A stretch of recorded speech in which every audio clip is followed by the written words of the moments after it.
Subscribe कीजिए आपके अपने YouTube channel education for CBSE को और बेल आइकन को दबाइए ऐसे ही वीडियोस देखने के लिए।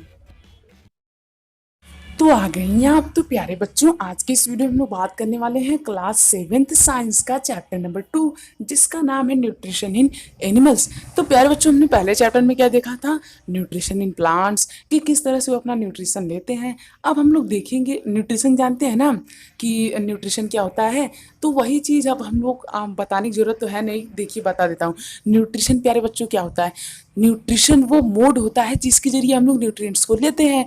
जिस प्रकार से प्यारे बच्चों, मान लीजिए कि हम लोग जब खाना खाते हैं तो हम लोग क्या कर रहे हैं, न्यूट्रिएंट्स को ले रहे हैं, और ये जो हमारा मोड है खाना खाने का, इसे क्या कहते हैं, न्यूट्रिशन कहते हैं।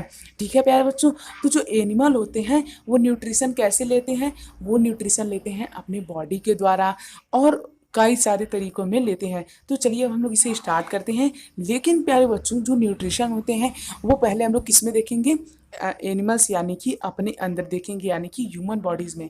देखिए प्यारे बच्चों, हम लोग न्यूट्रिशन कैसे लेते हैं। हम लोग प्यारे बच्चों फूड को सिंपली अपने माउथ में रख लेते हैं, हाँ रख लेते हैं। उसके बाद सैलिवरी ग्लैंड प्यारे बच्चों जो होती है वो क्या करती है, इसमें सैलिवा मिक्स करती है। अब सैलिवा क्या होता है प्यारे बच्चों, आप लोग जब खाना खाते होंगे तो आप लोग नहीं कहते हैं कि रुकिए एक एग्जांपल, मान लीजिए कि कोई आपको एकदम फेवरेट सी सब्जी दिखी या फिर आपका कोई फेवरेट सा खाना दिखा, तो आप लोग के मुंह में पानी आता है। हाँ, तो पानी कौन लाता है प्यारे बच्चों, सैलिवरी ग्लैंड लाती है, जो कि आपके यहाँ पे प्रेजेंट होती है, ठीक दिखाया जा रहा है जैसा फिगर में। तो प्यारे बच्चों, ये जो फूड होता है इसमें सैलिवा मिक्स किया जाता है ताकि फूड सूखा ना रहे और इससे आपका दांत अच्छे से क्या कर सके, तोड़ सके छोटे छोटे पीसेस में। तब प्यारे बच्चों क्या होता है, फिर इसके बाद ये इस फूड पाइप से पास होता है। फूड पाइप को हम लोग क्या कहते हैं, ओइसोफेगस भी कहते हैं, ठीक है, ईसोफेगस भी कहते हैं। इसके बाद प्यारे बच्चों ये यहाँ से स्टमक में चला जाता है। स्टमक में जाने के बाद प्यारे बच्चों यहाँ पे फूड क्या होता है, डाइजेस्ट होता है। थोड़ा मोड़ा डाइजेस्ट होने के बाद ये पहुँच जाता है स्मॉल इंटेस्टाइन में। स्मॉल इंटेस्टाइन में प्यारे बच्चों जब ये चला जाता है तो वहाँ पे फूड को क्या किया जाता है, वहाँ पे फूड को और अच्छे से तोड़ा जाता है छोटे छोटे पीसेस में, ताकि उनमें से जो न्यूट्रिएंट्स है उसे खींच सकें। मान लीजिए कि ये आपका इतना बड़ा फूड है, इसे अपने माउथ में लिया, इसमें सैलिवा मिक्स किया और इसे इतने छोटे छोटे पार्ट में क्या कर दिया, तोड़ दिया। इसके बाद ये कहाँ जाएगा, फूड पाइप में जाएगा। उसके बाद कहाँ जाएगा, स्टमक में। स्टमक में जो छोटे छोटे पीसेस थे मान लीजिए, इसे और तोड़ दिया जाएगा और इसे ऐसे ऐसे पीसेस में डिवाइड कर दिया जाएगा। इसके बाद ये कहाँ जाएगा, इसके बाद ही जाएगा स्मॉल इंटेस्टाइन में। स्मॉल इंटेस्टाइन में इसे और छोटे छोटे पीसेस में तोड़ दिया जाएगा। फिर इसमें से क्या किया जाएगा, मान लीजिए छोटे छोटे पीसेस में तोड़ दिया गया और इसमें मान लीजिए कि रेड कलर का बेकार सब्सटेंस है और ग्रीन कलर की सारे न्यूट्रिएंट्स प्रोटीन है, तो इन्हें क्या कर लेता है, खींच लिया जाता है और इन्हें हमारी बॉडी को दे दिया जाता है। बाकी ये जो रहता है ये वेस्ट प्रोडक्ट के रूप में पेस्ट बना करके इसे हमारे बॉडी से बाहर निकाल दिया जाता है एनस के द्वारा। ठीक है, तो इस प्रकार से आप लोग देख सकते हैं कि हमारे हमारे बॉडी में किस प्रकार का सिस्टम होता है।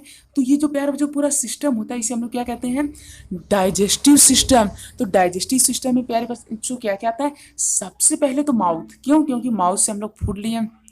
उसके बाद सैलिवरी ग्लैंड, उसके बाद ओइसोफेगस, इसमें से फूड पास होता है। उसके बाद स्टमक में जाता है, उसके बाद स्मॉल इंटेस्टाइन में और तोड़ दिया जाता है। फिर उसके बाद लार्ज इंटेस्टाइन में एनस के जरिए इसे बाहर निकाल दिया जाता है। ठीक है प्यारे बच्चों, इसके बीच में प्यारे बच्चों यहाँ पे कई सारी इंजाइम्स को क्या किया जाता है, मिक्सअप किया जाता है। अब आप लोग सोच रहे होंगे बक्कल कैविटी क्या होती है।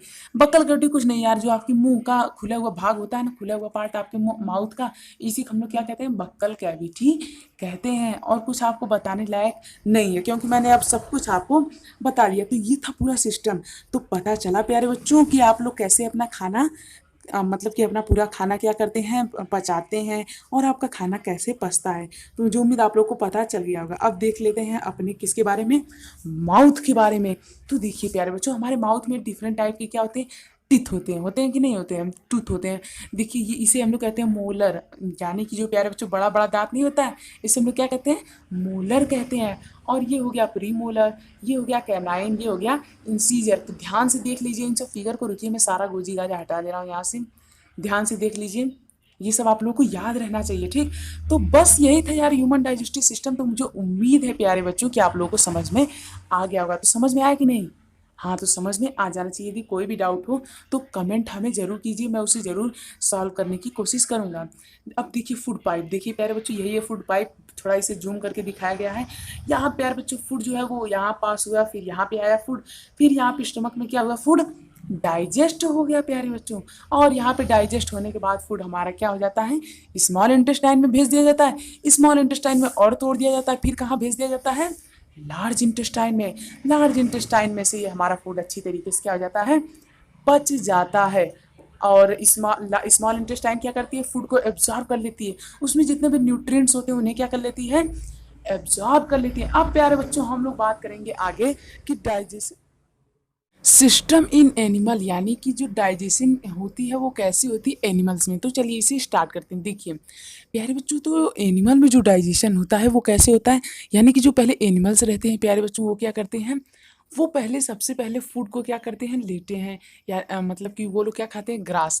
तो ग्रास ईटिंग एनिमल की यहाँ बात हो रही है ना, यानी कि हर्बीवोरस की। रुकिए मैं पहले आपको फिगर के पास लेके चलता हूँ। इससे पहले यदि आप लोगों ने सब्सक्राइब नहीं किया प्यारे बच्चों तो प्लीज़ कर दीजिए। ये देखिए यहाँ मान लीजिए काऊ है, इसने फूड को लिया, इसके बाद अपने ओइसोफेगस के द्वारा ये तुरंत अपने फूड को एक जगह रख लेती है। मतलब ये झाली वाली सभी फूड को खा लेती है, मतलब जल्दी जल्दी क्या करती है, सभी फूड को खा लेती है, फिर अपने र्यूमेन में स्टोर कर लेती है। फिर बाद में इस र्यूमेन में से निकाल के फिर उसे अच्छे से चबाती है और उसे अच्छे से डाइजेस्ट कर करके खा लेती है। फिर अपने इसका फूड जो होता है वो स्मॉल इंटेस्टाइन में जाता है और वहाँ पे जितने भी प्रोटीन्स और न्यूट्रिएंट्स रहते हैं उन्हें खींच लिया जाता है, जैसे कि हमारे अंदर होता है। उसी के बाद उसके बाद वहाँ से उसे निकाल दिया जाता है लार्ज इंटेस्टाइन के द्वारा। ठीक, तो ओवरऑल प्यारे बच्चों हमने क्या देखा कि जो मतलब कि न्यूट्रिशन का सिस्टम है हर्बीवोरस एनिमल्स में, आप लोग कह सकते हैं ग्रास ईटिंग एनिमल्स में, तो अभी हम ही लोगों के जैसा है। लेकिन वो लोग क्या करते हैं, पहले फूड को खा लेते हैं तो पार्शियली डाइजेस्ट कर खाते हैं, मतलब कि अच्छे से चबाते नहीं हैं, अच्छे से चबाते नहीं, ऐसे जल्दी जल्दी मतलब जल्दी जल्दी खा लेते हैं। फिर उसके बाद फिर अपने निकालते हैं रिमेन में से, और उसके बाद फिर क्या करते हैं, उसे अच्छे से क्या करते हैं, वहाँ पे डाइजेस्ट करते हैं। तो इस प्रकार से वे क्या करते हैं, अपना फूड लेते हैं। और इस प्रोसेस को क्या कहते हैं प्यारे बच्चों, रूमिनेशन कहते हैं। यानी कि वो प्रोसेस प्यारे बच्चों जिसमें एक बार फूड को थोड़ा डाइजेस्ट करके फिर से निकाल करके पूरा डाइजेस्ट करके स्मॉल इंटेस्टाइन में भेजा जाए, उसे क्या कहते हैं, रूमिनेशन। तो समझ में आया। अब प्यारे बच्चों बात करते हैं feeding and digestion in amoeba. आप लोग सोच रहे होंगे यार अमीबा क्या होता है। देखिए प्यारे बच्चों, अमीबा एक यूनिसेलुलर ऑर्गेनिज्म होता है, मतलब उसमें खाली एक सेल पाई जाती है। कितनी सेल पाई जाती है, खाली एक सेल, यानी सबसे छोटा। आप उसे माइक्रोस्कोप से देख सकते हैं, ठीक है, आप उसे नेक्ड आई से नहीं देख सकते। ठीक, तो इसके बाद क्या होता है प्यारे बच्चों, बहुत छोटा होता है, उसका फुट भी छोटा होगा। हाँ बिल्कुल छोटा होगा। उसके पास ज़्यादा ऑर्गन नहीं होते हैं, इसलिए वो क्या करता है, मान लीजिए कि ये उसका है छोटा सा फूड। ठीक, तो ये क्या करता है, अपने बॉडी को यहाँ पे सिकोड़ लेता है। रुकिए एक मिनट। हाँ ठीक, फिर इसके बाद मान लीजिए आप सिकोड़ लिया और ये ऐसे बन गया। ठीक, फिर इसके बाद ये जो फूड है प्यारे बच्चों, ये क्या हुआ, ये यहाँ पे आ गया। उसके बाद ये क्या करता है, फूड को अपने अंदर एब्जॉर्ब करता है। ओहो, ये फूड कैसे बना दिया, रुकिए मैं इसे इरेज कर देता हूँ, सॉरी। फिर क्या करता है प्यारे बच्चों, ये फिर अपना जो फूड रहता है उसे मान लीजिए ये रहा, फिर इसका फूड यहाँ पे आ जाता है। कैसे आ जाता है, इसके मूवमेंट के द्वारा आ जाता है। ये अपने फूड को यहाँ बुला लेता है। फिर उसके बाद इस फूड को क्या करता है, डाइजेस्ट करता है कुछ इंजाइम को भेज करके।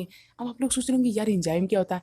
आप लोग प्यारे बच्चों हायर क्लासेस में पढ़ेंगे एक केमिकल के बारे में जिसे हम लोग कहते हैं इंजाइम। तो जो इंजाइम होते हैं वो फूड को डाइजेस्ट कराने में मदद करती हैं, वो हमारे अंदर भी यूज होते हैं। ठीक, तो इंजाइम के जरिए लोग अपने फूड को डाइजेस्ट कर देते हैं और उसके बाद जो भी वेस्ट मटेरियल हो उसे अपने इसी के द्वारा निकाल देते हैं, अपने सेल मेम्ब्रेन के द्वारा निकाल देते हैं।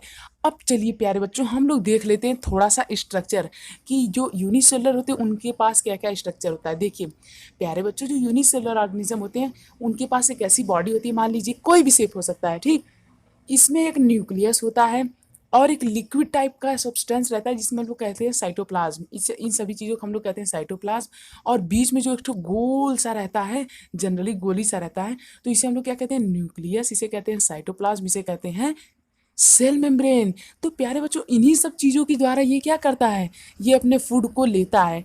अब प्यारे बच्चों यहाँ पे जो सेल मेम्ब्रेन होती है अमीबा की, उसे क्या कहते हैं, सूडोपोडिया। ठीक, यदि आपको ये समझ में नहीं आया ना, कोई बात नहीं, आप लोग इसे हायर क्लासेस में पढ़ेंगे, ठीक। तो कोई भी दिक्कत नहीं है यदि नहीं समझ में आए। बस आप लोग को ये याद रखना है कि जिस चीज़ को ये सिकोड़ता है इसे क्या कहते हैं, सूडोपोडिया, ठीक। तो ये अपना फूड कैसे लेता है अमीबा, सूडोपोडिया के द्वारा। हम लोग कैसे लेते हैं, बक्कल कैविटी के द्वारा। ये बक्कल कैविटी यानी माउथ के द्वारा। और कुछ जैसे प्लांट्स कैसे लेते हैं, लीव्स के द्वारा। क्लोरोफिल क्या करती है, एनर्जी को ट्रैप कर लेती है, जो हमने पहले चैप्टर में देखा था। तो ये सब मोड थे अलग अलग एनिमल में कैसे वे लोग अपना फूड लेते हैं, ठीक है। मुझे उम्मीद है प्यारे बच्चों का आप लोगों को बहुत ही अच्छी तरीके से समझ में आया होगा।